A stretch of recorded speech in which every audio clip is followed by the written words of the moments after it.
Hindi lang ng pagkain sa plato, kundi ng pag-aaruga, respeto, at pakiramdam na mahalaga siya sa bahay na binuo ninyo.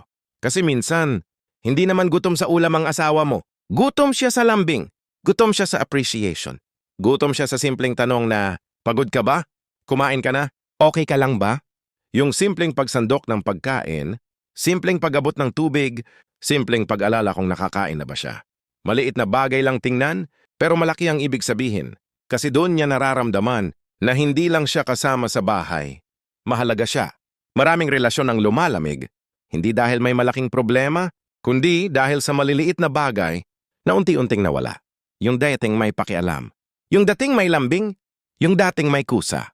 Hanggang sa naging normal na lang ang magkasama pero walang alaga. Tandaan mo, ang asawa mo, pagod din yan. May sariling iniisip, may sariling stress, may sariling laban na hindi laging sinasabi.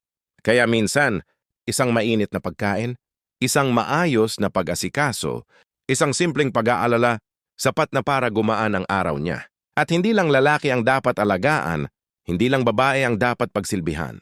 Sa mag-asawa, pareho dapat marunong magpakain sa isa't isa, sa tiyan at sa puso. Kasi ang tahanan, hindi sumasaya sa dami ng gamit. Sumasaya yan kapag may pag-aalagang nangyayari. Kaya kung may asawa kang kasama ngayon, huwag mong tipirin sa malasakit. Ipaghain mo minsan. Kamustahin mo. Samahan mo kumain. Kasi balang araw, hindi mo maaalala kung anong ulam ang niluto. Maaalala mo yung taong kasabay mong kumain habang binubuo ninyo ang pamilya nyo.